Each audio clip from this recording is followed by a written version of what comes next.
So we're back again with another Destiny 2 video and another roundup of topics for you guys. Quite a lot has been going down recently that I want to talk about. We've got some new and mystery characters, some vendor changes, a bunch of exotic stuff, a few helpful tips and tricks I want to let you guys know about, and we'll even be exposing some of the speaker's dark secrets he was hiding. So as usual, one big assortment of interesting topics to get through. I may be a little sick, but we're not going to let that stop the video today. If you're feeling generous though, you can support the video with a like rating. And without further ado, let's get into the first topic.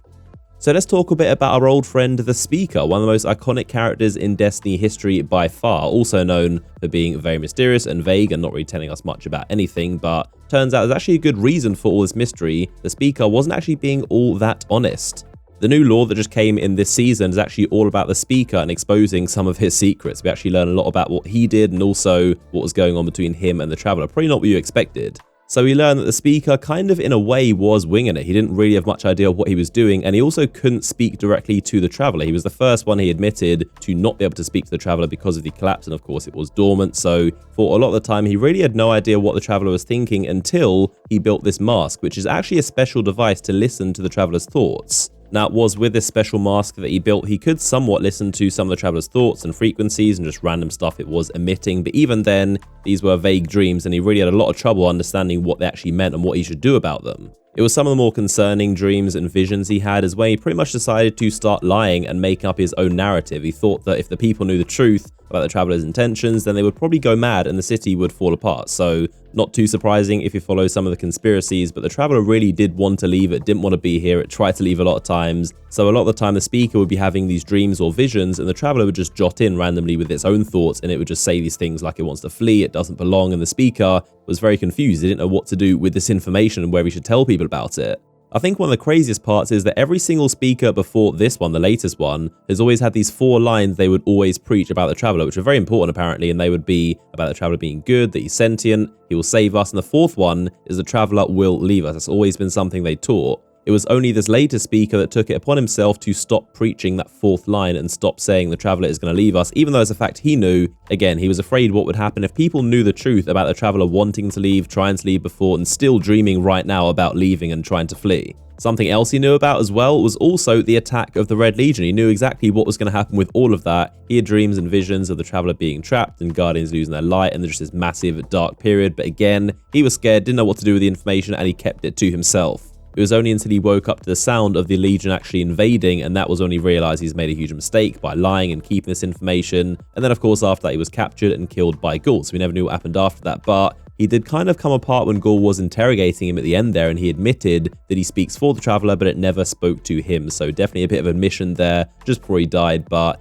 now that cutscene and why he said that makes a bit more sense now with the context. I think one of the funniest lines is when he's talking about all the people coming to him for help and guidance, and he says, "I lie through my teeth and tell them to trust in the Traveler." You can't exactly say that he was evil or a bad guy per se, but he definitely was a little bit of a fraud is probably the better way to put it. So let me know what you guys think of the Speaker and this new information. Do you think he was justified in telling those lies to try and keep the city together and safe, I guess? Or do you think maybe someone should have got rid of him earlier because he is the Speaker after all and probably shouldn't be lying and just making stuff up? So moving on, it wouldn't be an unknown player video if I didn't mention the pyramids in some shape or form, but again, we've got a very strange Easter egg pertaining to them that actually takes place on Io.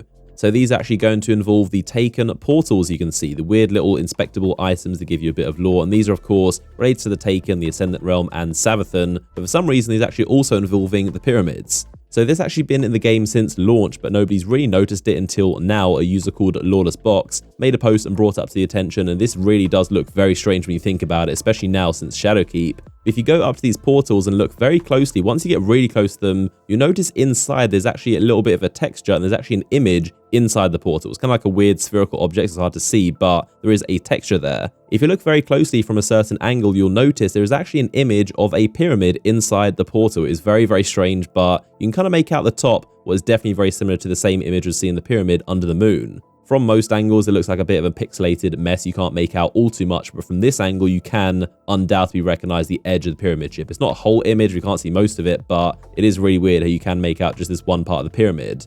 Now again, this isn't some sort of new and deliberate Easter egg. It doesn't mean anything in particular, and there's definitely no connection that we know of between the Taken Savathun portals and the pyramids, but it is funny how some designer at Bungie somewhere needed a texture for inside this portal that probably no one would ever see. They thought that at least. I think this is a pretty classic example of an Easter egg, just left by a game developer. It doesn't exactly mean anything in particular, but is definitely very funny nonetheless.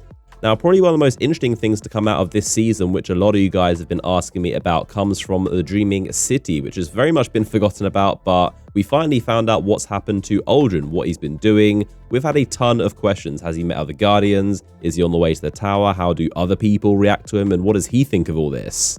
I think Bungie might have felt the community was a little bit disappointed from that Dreaming City curse not ending after all the hype, and in general, just kind of hearing nothing from that whole storyline, which is by far one of the best and most interesting we've seen, I think, in Destiny. So I think it's very cool that Bungie dropped a massive update with this new exotic ship. Now, firstly, something you might not have even noticed and is easy to miss, but the name is actually very important. So it's called the Amnestia, which I believe if you search up actually translates the word amnesty. I'm not sure what language it's supposed to be. I've seen some saying it's Latin or Polish or some European word, but either way, the ship is called Amnestia and it translates to amnesty. Now, this word, of course, is very important here for Uldren in particular. The word amnesty means to forgive or pardon someone who's committed a crime, basically, or protecting someone who's been accused of doing something wrong. So that's very, very important, and again ties in perfectly with Prince Uldren, of course, him being accused of doing something which a lot of people are not going to forgive him for. The lore tab itself goes into a bit of detail on what Uldren has been up to since his resurrection. So he's still actually in the Dreaming City, but he's far away from where most Guardians go. He's basically hiding away because he gets a lot of abuse, apparently.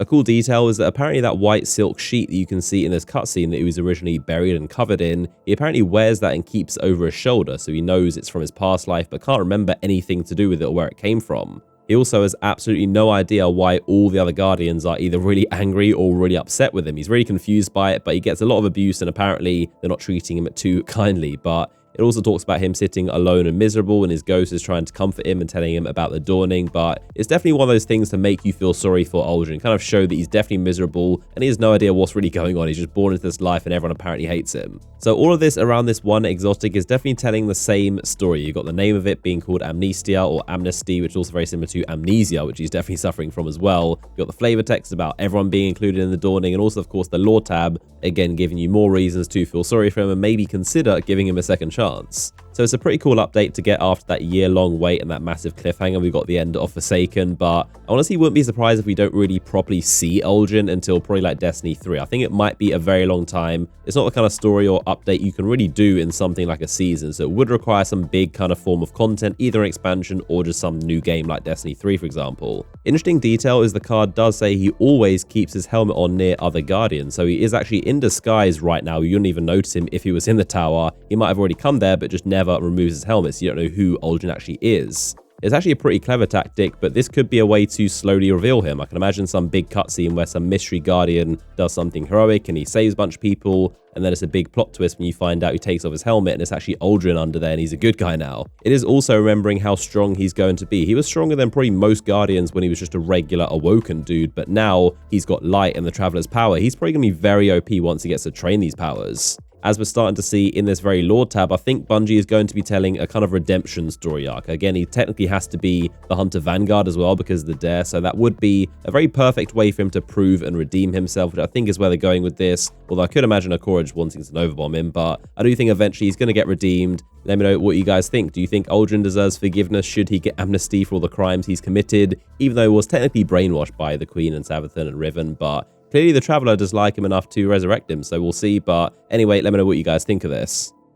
So moving on, something pretty interesting is that we seem to have got some sort of new character added into the game with the credits recently in the latest patch, and this was a character called Skibretti, if that's how you say it, but this is a character voiced by H. John Benjamin. As you can see, he's right there along with all the other main characters of the game. This is a character nobody's ever heard of in the game, in the lore, never mentioned before, and it's a very weird name just to be thrown in there. It's definitely no small feat for Bungie to actually update the main endgame credits. They even tweeted about it, so there's definitely a big reason for it. Must be an important character. The weird thing is the name H. John Benjamin is actually a character you may recognize as a famous voice actor who voices the characters Archer and Bob's Burgers, the cartoons. So he's actually a very famous voice actor, but if it is the same person, then his name is actually spelt wrong inside these credits. It's spelt John the wrong way, so it could be a different guy altogether, or there may just be a typo on his name, which makes things even more weird. But this voice actor was also in the game since Destiny 2's launch as a radio voice announcer. In some random campsites and landing zones, you can go and hear him over the radio sometimes. I guess it's very rare, but his voice would be there sometimes, and that's why he's credited. I guess it makes sense if Bungie have already worked with the voice actor to use him again for this new character, but it still begs the question who this character even is and what Skibretti is going to turn into. Now, moving on to a different storyline that I think Bungie is doing a really good job with, and that is Saint 14. Honestly, I wasn't expecting all too much, maybe because of Curse of Osiris, but it did seem like a kind of a standard Cabal up to no good at Mercury, stop them before it's too late, but they are doing a really good job of Saint 14 and where they're going with it. I mean, through these missions, we've basically created another time loop paradox. The reason Saint 14 is so good and so powerful is because of us. We've actually become, in a way, sort of like the Exo Stranger to Saint 14. We basically pop into his timeline from the future, we help him out, give him a weapon, and then tell him some stuff, disappear. So it is the exact same scenario, just reversed, except we're the ones now helping someone else out and they have no idea what's going on. Of course, now, if you haven't noticed, he is actually inside the tower. He's gone to the tower hangar, so that's going to be his role until I believe the season ends. There was a lot of stuff suggesting that he's not going to be here forever, so he's actually going to disappear at the end of the season, but there's also a very interesting detail that I remember when I was reading the speaker text, but he for a long time was actually searching for a replacement, someone to do the job after him, and he said of all the people he was searching for all those years, the best person he ever found was actually Saint 14. He said that he had the best heart for it, the best temperament, and sometimes he thought the Saint 14 could do the job better than he could. So Saint, theoretically, if there ever is going to be a new speaker, which we've heard that kind of term said a few times, it really should be Saint 14. But again, we don't know if he's going to stick around, if he's going to disappear again, or what's going to happen at the end of the season. Now, before then, we know he's going to be the main vendor and quest giver for the two new exotics called Devil's Ruin and Bastion. Now, Devil's Ruin is the sidearm. This one's coming sooner on the 7th of January. This thing is definitely no traditional sidearm, so it does have the standard sidearm bullets, but also, as well as that, an alternate firing mode, which is a giant high-powered laser beam. So this actually is going to have inbuilt unstoppable rounds, so you can stun those unstoppable champions for free with this perk, which is very nice. But as well as that, if you fully charge the cannon, it's going to refill the magazine from reserves. So it does sound like you can pretty much infinitely fire this thing as long as you have ammo and just keep on firing the regular bullets, then a high-powered laser if you charge it, and that's going to refill the bullets, fire those and the more lasers, and just going to go back and forth between the two modes. Forest quest line is going to involve us going back to the Twilight Gap and collecting parts for Saint 14, and that's going to be involving this, of course, Fallen-inspired exotic. Now, the other exotic is called Bastion, coming on the 28th of January, and this is honestly one of my favorite looking exotics in a long time. This thing looks insane looking, especially the ornament, but strange thing about this one is not an energy weapon, so it's actually kinetic and fires 3 spreads of kinetic slugs that can bypass elemental shields. So it basically just fires through them, and honestly, for PvE, for mages, this thing sounds amazing. You can just pull this thing out and just do massive burst damage against mages and high damage targets with those shields and just ignore them. For this questline, it's going to involve the spider and the falling and hunting some weapon parts on the Tangled Shore. So again, all through Saint 14, but 2 exotics looking very good, honestly. Now, as well as those 2, there is actually one additional secret exotic that came in this season, but right now it is currently hidden and classified. So we don't know anything about it. All we do know is that it is going to be a heavy, which does sound very cool. They're normally the best ones, but for some reason, this is just speculation. But I get the feeling, it being classified, it could be a returning Destiny 1 exotic. Only reason I say that is because Bungie will always advertise the new stuff, and in the roadmap, you see the new exotics, but returning ones normally work better as a surprise drop, and Bungie always has at least one exotic in every season returning. Last one, we got Monte Carlo as far as weapons, but nothing currently this season. I mean, if it is a completely new one, that's even better, but at this point, it is probably more likely to be returning, but there are definitely a few good examples remaining. We've got super good advice, we've got Dragon's Breath, the 4 exotic swords, which are definitely very possible. I hope they return, but as well as that, of course, the G-Horn, which is pretty unlikely, but it is an option as well in terms of heavy weapons I haven't seen yet in Destiny 2. So with that being said, it brings us to the end of this video and my last one of 2019 and the decade as well. I do want to thank you guys again for just supporting my videos, especially if you're still watching all the way till the end. I got some special emblem codes that I got from this cool gift basket from Bungie. I can't give you the Prosecco, but I do want to give you guys some codes. But since I returned, I really want to focus on just quality over quantity, and there's a bunch of improvements to the videos that hopefully you've been enjoying as well. I'm not really a numbers guy, but I am actually blown away by how many of you guys still watch these videos. I expected a massive drop after being gone for so long, but more of you are watching than ever, which is just amazing. We are far from finished with this YouTube thing. Honestly, I feel like I'm just getting started, so I'm going to be here for a while. Hopefully you guys are too, because I've got big plans for this channel, but if you made it this far, then hopefully I've earned a like rating before you go. Obviously, subscribe, notifications, all that stuff, but I do hope you enjoyed it. This one, I want to thank you guys again for watching, and I'll see you all very soon in my next one.